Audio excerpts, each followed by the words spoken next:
আসসালামু আলাইকুম। কেমন আছেন আপনারা সবাই? আশা করছি সবাই অনেক বেশি ভালো আছেন। সবাইকে আবারও একবার আমন্ত্রণ করছি সাদামাটা রান্নাঘর অ্যান্ড ব্লগসের আরও একটি নতুন ভিডিও দেখার জন্য। আজকে আমি আপনাদের মধ্যে শেয়ার করছি উত্তরবঙ্গের বিখ্যাত ডিম দিয়ে আলু ঘাটি। তো চলেন দেখি তৈরির পুরো প্রস্তুত প্রণালী আপনাদের মাঝে শেয়ার করি।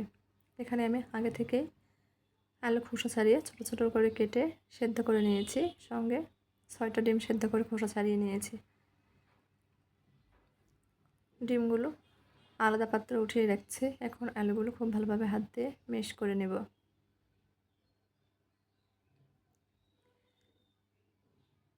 ভিডিওর প্রথমে আপনাদের অনুরোধ করছি, যারা ভিডিও দেখবেন তারা প্লিজ একটা লাইক দিয়ে ভিডিওটি দেখার চেষ্টা করবেন।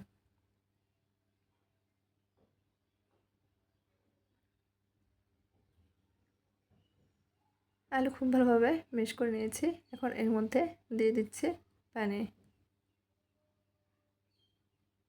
প্রায় 1 কাপ মতো পানি দিয়েছি। খুব ভালোভাবে মেখে নিয়েছি। এখন এর মধ্যে দিয়ে দিব গুঁড়া মশলা। প্রথমে দিয়ে দিচ্ছি স্বাদ মতো লবণ,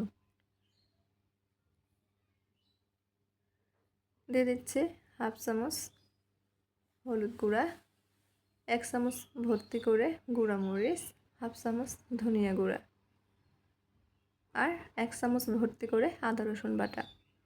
আমি সমস্ত মশলা এখানেই ব্যবহার করছি। আপনারা চাইলে মশলাগুলো কষিয়েও রান্না করতে পারেন। খুব ভালোভাবে আলুর সঙ্গে মশলাগুলো নেড়ে চেড়ে মিশিয়ে নিচ্ছি। মিশানো হয়ে গেছে, সাইডে রেখে দেব। চুলার উপর কড়াই বসে দিয়েছি।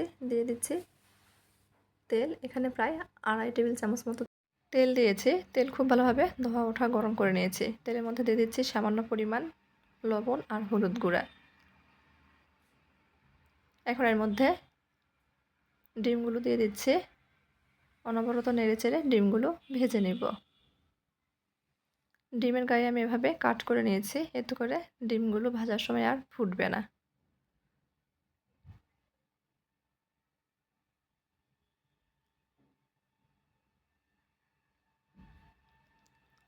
ভেজে নেওয়া হয়ে গেছে, উঠিয়ে নিচ্ছি।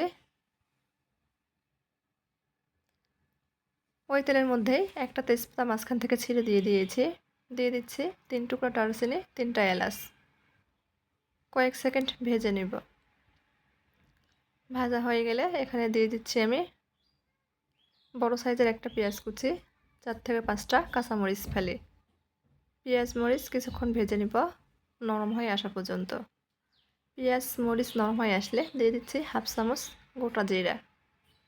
নেড়ে চেড়ে কিছুক্ষণ ভেজে নিব।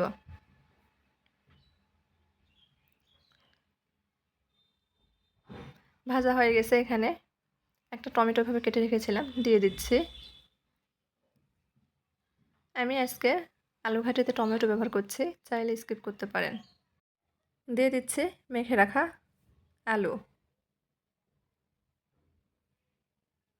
প্রথম অবস্থায় কোনো পানি ব্যবহার করব না, কেননা পানি দিয়েই আমরা আলুটা মেখে রেখেছি।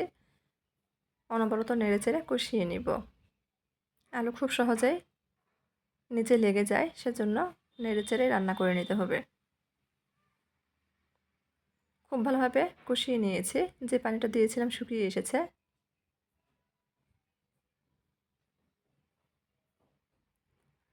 এখন এর মধ্যে দিয়ে দিচ্ছি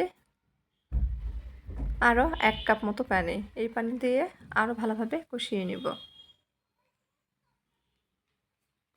যে কোনো রান্নার ক্ষেত্রে আপনার তরকারি যত কষাবেন রান্নার স্বাদ তত ভালো আসবে।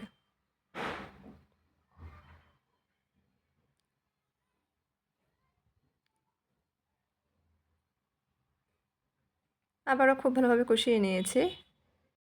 এখন এর মধ্যে দিয়ে দিচ্ছি ভেজে রাখা ডিমগুলো। ডিম সহ আমি কিছুক্ষণ কষিয়ে নিব। এতে করে সব মশলাগুলো কিন্তু ডিমের মধ্যে খুব ভালোভাবে ঢুকবে, খেতে ভালো লাগবে। আমি আজকে আলু ঘাটি ডিম দিয়ে তৈরি করছি। আপনারা চাইলে এই পদ্ধতিতে মাছ বা মাংস দিয়ে তৈরি করে নিতে পারেন। সেই ক্ষেত্রে কিন্তু খেতে আরও বেশি ভালো লাগে। আবারও ভালোভাবে কষিয়ে নিয়েছি। এর মধ্যে দিয়ে দিচ্ছি পানি। এই পর্যায়ে পানিটা যে যার মতো করে দিবেন। আলু ঘাটিতে বেশি পরিমাণ পানি দিয়ে পাতলা করে রান্না করার চেষ্টা করবেন, কেননা এটা ঠান্ডা হয়ে যাওয়ার পর কিন্তু অনেকটাই গাঢ় হয়ে যায়। নেড়েচেড়ে মিশিয়ে নিয়েছি, খুব ভালোভাবে বলক চলে এসেছে। এর মধ্যে দিয়ে দিচ্ছি হাফ চামচ মতো ভাজা জিরার গুঁড়া। এই ভাজা জিরা দেওয়ার কারণে কিন্তু স্বাদটা অনেক ভালো আসে। আমি কিছুক্ষণ রান্না করে নিব। বেশ কিছুক্ষণ রান্না করে নিয়েছি। আগের থেকে আলু ঘাটি কিন্তু অনেকটা গাঢ় হয়ে গেছে, এর থেকে বেশি গাঢ় করা যাবে না।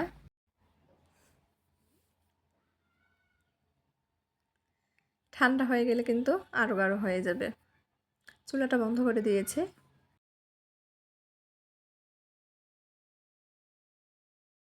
আমার আজকের আলু ঘাটি রেসিপিটি ভালো লাগলে প্লিজ সবাই চ্যানেলটি সাবস্ক্রাইব করে পাশেই থাকবেন।